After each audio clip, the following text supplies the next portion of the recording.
ನಮಸ್ಕಾರ, ಶುಭ ದಿನ ಎಲ್ಲರಿಗೂ.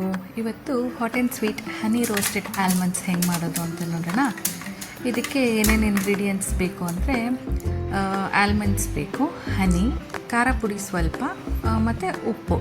ಇದು ಈವ್ನಿಂಗ್ ಸ್ನ್ಯಾಕ್ಸಿಗೆ ಅಥವಾ ಮಕ್ಕಳ ಲಂಚ್ ಬಾಕ್ಸಿಗೆ ಅವ್ರು ಡ್ರೈ ಫ್ರೂಟ್ಸ್ ತಿನ್ನಲ್ಲ ಅಂದರೆ ಇದನ್ನು ಹಾಕ್ಕೊಟ್ರೆ ಖಾಲಿ ಮಾಡ್ಕೊಂಡು ಬರೋದಂತೂ ಗ್ಯಾರಂಟಿ. ಈಗ ಬಾದಾಮಿನ ಒಂದು ಪ್ಯಾನಿಗೆ ಹಾಕ್ಕೊಂಡು ಇದನ್ನು 5 to 7 minutes ಲೋ ಫ್ಲೇಮಲ್ಲಿ ನೀಟಾಗೆ ಹುರ್ಕೋಬೇಕು. ಅದು ಹೀಗೆ ಸ್ವಲ್ಪ ದಪ್ಪ ಆಗಿ ಬಿಟ್ಕೊಳ್ಳೋಕೆ ಸ್ಟಾರ್ಟ್ ಆಗುತ್ತೆ.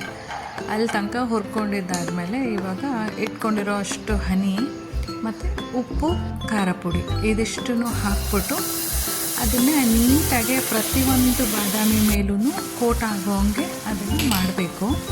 ಸ್ಪ್ರೆಡ್ ಮಾಡ್ಕೋಬೇಕು ನೀಟಾಗಿ ಕೋಟ್ ಆದಮೇಲೆ ಫಸ್ಟ್ ಸ್ಟಾರ್ಟಿಂಗಲ್ಲಿ ಸ್ವಲ್ಪ ಹನಿ ಜಾಸ್ತಿ ಅಂತ ಅನ್ನಿಸ್ಬೋದು. ಬಟ್ ಅದು ಹೀಗೆ ಹಾಕಿದ ಮೇಲೆ ಒಂದು 2 ನಿಮಿಷ ಅದನ್ನು ನೀಟಾಗಿ ಮಿಕ್ಸ್ ಮಾಡಿ ಅದು ಪೂರ್ತಿ ಕೋಟ್ ಆಗೋ ತನಕ ಕಾಯಬೇಕು. ಕೋಟ್ ಆದಮೇಲೆ ಹೀಗೆ ಒಂದು ಸ್ವಲ್ಪ ರಿಡ್ಯೂಸ್ ಆಗುತ್ತೆ ನೋಡಿ, ಹನಿ ಕ್ವಾಂಟಿಟಿ ರಿಡ್ಯೂಸ್ ಆಗುತ್ತೆ. ನೀಟಾಗಿ ಆಲ್ಮಂಡ್ ಮೇಲೆ ಎಲ್ಲ ಕೋಟ್ ಆಗಿರುತ್ತೆ. ಈಗ ಇದನ್ನು ತೆಗೆದು ಬಟರ್ ಪೇಪರ್ ಮೇಲೆ ಹಾಕ್ತಾಯಿದ್ದೀನಿ. ಇದು ಬಟರ್ ಪೇಪರ್ ಇಲ್ಲ ಅಂದರೆ ನೀವು ನಾರ್ಮಲ್ ಪ್ಲೇಟ್ ಮೇಲೆ ತುಪ್ಪ ಹಾಕ್ಬಿಟ್ಟು ಹಾಕ್ಕೋಬೋದು.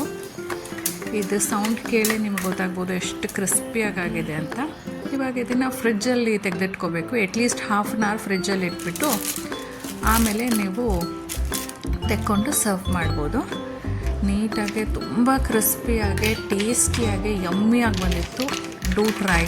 Thank you so much for watching ಕುಕೋರೀಸ್.